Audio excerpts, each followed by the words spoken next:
Добар ден, почитувани гледачи. Денеска ќе зборуваме за комуналните услуги во нашиот град, во градот Охрид.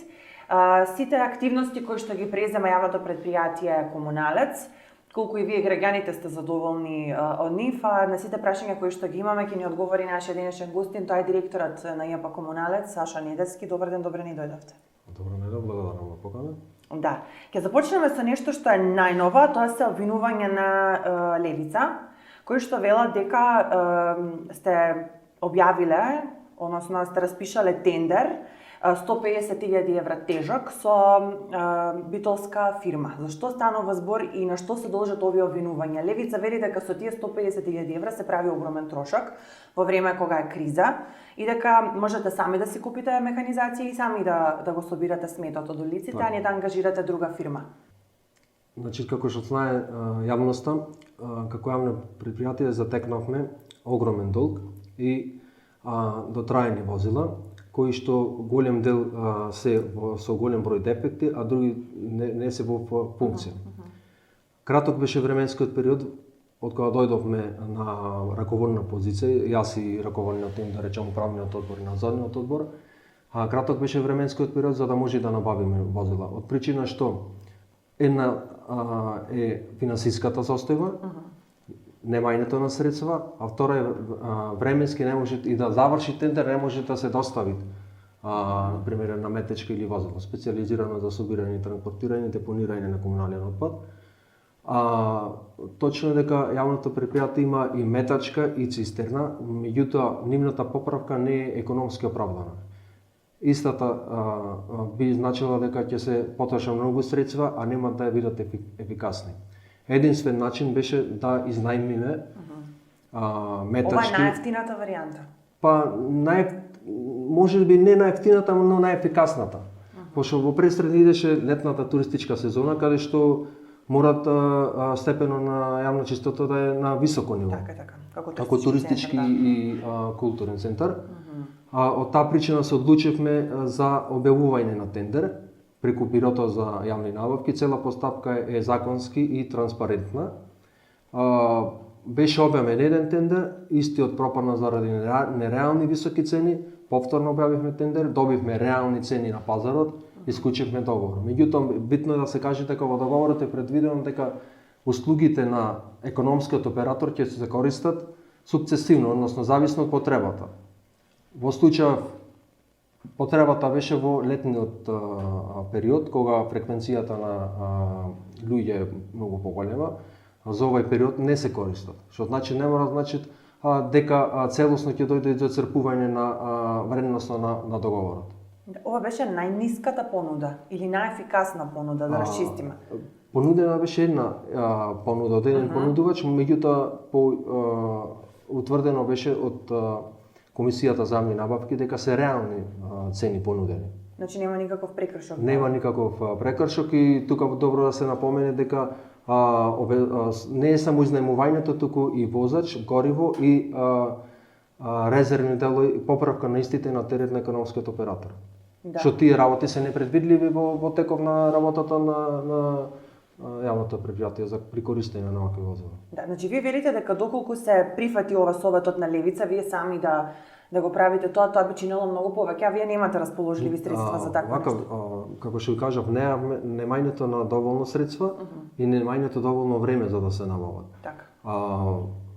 Правиме анализи за престојниот период, за наредната сезона, заедно со општина да изнајдеме решение за да се купат вакви возила, кои што се неминовно потребни. До кога оваа фирма ќе врши должноста? Ова фирма фактички договорот е една година, мислам дека до 15 јули, што не мора да значи ако ние обезбедиме возила, договорот нема да побаруваме од економскиот оператор да оперират истите возила. Велите како предпријатие немате доволно средства, ајде да продолжиме со тоа. Каква е економската состојба на ЈП Комуналец? Имате ли доволно средства да ги исплаќате тековно вработените, да ги подмирувате долговите за струја и како всушност се сноѓате со економската криза? Видете, знаеме дека се наоѓаме во глобална економска криза, што неминовно е фактот дека и Македонија и Охрид осети таа криза. меѓу кои јавните предпријатија. Најголем број трошоци како јавно предпријатие, посебно за комуналици, зголемувањето на цените за нафтата, значи најголем трошок оди за нафтата, па за струјата, па за платите на вработените. Како што знаете, минималната плата се крена на 18.000 денари, а во месец март се крена минималната плата, а во Охридски комуналици има 240 вработени кои што биле на минимален, што значи најголемото оптоварување моментално е платата на вработените. А долгот за струја? Долгот за струја порасна повеќекратно. Ако ви кажам дека цената во август месец била 35.000 денари за минатата година, за ова година е 240.000 денари. Да. Сепак тековно ги исплаќате вработените? Платите редовно се исплаќаат, само да се задржам, да се дополнам. Долгот на јавното предпријатие, кога дојдовме на раководна позиција, заедно со управниот одбор утврдивме дека е околу 60 милиони денари. Меѓутоа тука не беше реално прикажана фактичката состојба. Со ангажирање на надворешно сметководство се тврди дека долгот е многу поголем. Само по извршни решенија долгот изнесува 196 милиони денари и плюс моменталните тековни 70 милиони денари, значи над 260 милиони денари е моментално долгот, што тврдам дека истиот ќе при дополнителни истражувања во документацијата заедно со надворешното сметководство ќе е поголем. Зашто се должи? Кон кого е направен тој толкав долг? Долгот е влечен фактички од минатото. Од самото основање на јавното предпријатие, долг се тужило, се губел спорот, 99% се за долгови кон добавувача. Што се нередовно исплаќани, па на извршител, судска постапка, извршител, па извршни трошоци, каматите. Во овој дел мислам дека не мислам дека сум сигурен сум дека и каматите не се пресметани. Значи затоа викам не е конечен долг и дополнително ќе расте и ќе би се утврдил колку изнесува. Да, имате заостена долг кон Евана за потрошена електрична енергија? Не, Евана редовно ги исплаќаме, данокот редовно ги исплаќаме, платите редовно ги исплаќаме, мало закаснување имаме кај тековните добавувачи, меѓутоа тоа е го наметна самата криза. И покрај тоа што имаме заштеди на големи заштеди на нафта, можам да кажам дека до заклучно со 9 месец имаме заштеда на 12 тони нафта. Заштеда исто така на резервни делови. Така во тој дел кај што биле најголемите трошоци имаме заштеда, меѓутоа економската криза си го прави своето. Тоа е тоа. А како штедите? Како го правите тоа? Со добра контрола и рационално користење на возилата. Например? Например, редовна контрола на точење на гориво од возило на возило. Тоа претходно го немало или? Па не можам јас да тврдам дали го имам, немало. Мислам дека го немало. Меѓутоа добра мерка, така? Да, во секој случај, да. Во прилог ми беше, јас се водам од правилото повеќе приходи, помалку се расходи. И тоа го правиме со оглед на тоа што имаме голема заштеда на нафта. Заштеда на намалена потрошувачка за резервни делови. Во однос на електричната енергија, како ќе штедите? Можеби ќе има некои рестрикции во однос на работното време или се уште немате? Па уште не размислуваме, се размислува за некои фази, меѓувреме ги менуваме осветлувањето со LED светла, кои помалку се трошат, каде во некои работни единици каде што се грееле со квартна или со пелети, во случај во пелетите најме цената дека многу поголема, ќе набавиме инвертер клима. Велите 240 вработени имате, овие со минимална плата. Да, сите доаѓаат на работа. Да. Барем во моје време, да. Има ли вработени кои што се на список, а не доаѓаат на работа? Затоа што во други општини избија многу такви скандали, сега... Да, јас, значи, јавното предпријатие Охридски комунали се водите електронска евиденција на вработени. Од евиденцијата е утврдено дека идат. Имало случај кога се каснело, меѓутоа се превзеле потребни мерки и истите редовно се идат. Да. Ова е голема бројка или доволна бројка според вас на вработени? Треба ли да има некој намалување? Видете, ако имаме добра механизација, нема да има потреба од толку вработени. Меѓутоа, со оглед на тоа што просечната старост на возилата во јавното предпријатие се околу 30 до 35 години, значи неминовно е ангажирање на работници. Да. Доколку гледаме во некоја европска држава каде што се со електронски и моторизирано, нема потреба од работна сила во смисла за работници. Се планира да се промени таа механизација која што е толку години стара? Па како што кажа претходно, се прават анализи, начинот на кој што би се финансирало, односно дали лизинг, дали кредитирање за набавка на возила, и преку искористување на некои грантови од средства. Да. Ги прашавме граѓаните во анкета на нашите социјални мрежи колку се задоволни од градската хигиена.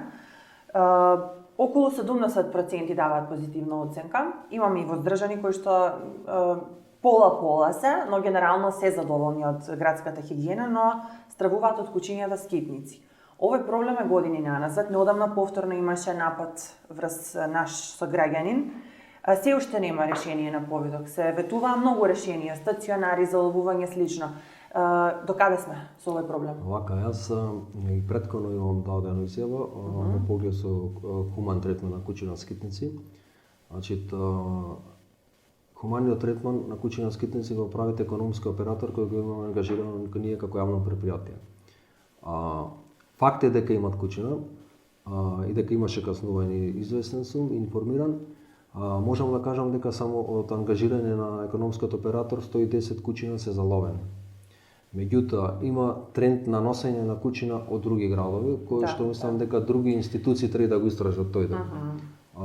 Посебно после летниот период дојде до зголемување на број на кучина скитници. Дали не можам да преюдицирам, претпоставка е само дали некој ги донесо, дали некој бил тука па ги оставил. Да. Што во тој поглед мислам дека прашањето се постави на друго место, зошто толку кучина? Како јавно предпријатие ние функционираме со решавање, односно хуман третман, заловување, прифаќање во припатилиште, кастрирање, вакцинирање, чипирање и враќање на заловено подрачје. Во самиот град може да функционира? Да, функционира. Добра. Да расчистиме. Да. Така. Добра. И по пријавата на граѓани по информацијата беше повикана повторно фирмата, односно економски оператор, и мислам дека околу 15 на кучина беа заловени. Добра, тогаш тоа е добро. Ќе се вратиме на градската хигиена, да кажем и за вашите активности. Постојано тоа е една тековна активност. Граѓаните, како што реков, генерално се задоволни, велат дека секогаш може и подобро, но како туристички центар дека колку толку ги задоволуваме стандардите, сега мораме да споменеме дека има и несовесни граѓани, нели? Во секој случај, ако свеста на граѓаните на ниско ниво, секој ден ние се соочуваме со таа проблематика. Посебно имаме пријави повеќе граѓани, меѓутоа ние остваривме соработка со општинскиот комунален инспектор и доколку имаме поплаки кај нас, се комуницираме, истите излегуваат на терен или тие ни даваат налог за да постапиме ние, согласно нивниот налог. Факт е дека граѓаните се несовесни, се создаваат многу мини депонии со кои секојдневно се справуваме. Денеска баш имав состанок со невладина Шведска и податоците кои му ги кажав се зачуди. Значи, фрапантни. Да, од причина што јас досега имаме кренато над 600 мали диви депонии, 26 големи депонии. А кренат отпад 6,5 метри кубни, 6.500 метри кубни. Истиот представник од Шведска ме рече дека тие бројки се исти како во Грузија. Така да се надевам дека ќе се крени свеста, екосвеста кај граѓаните. Со општина имаме комуникација да се обезбеди некој се видео надзор, како по другите градови во Европа, со кој што може да се добијат информации кој го прави тоа и каде го прави тоа. Ние ги имаме мапирано тие позиции, каде што се создаваат депониите, и редовно ги креваме, меѓутоа истото е во круг се врти во круг. Да, ќе завршиме и со овој апел да се подигне свеста кај Така. граѓаните.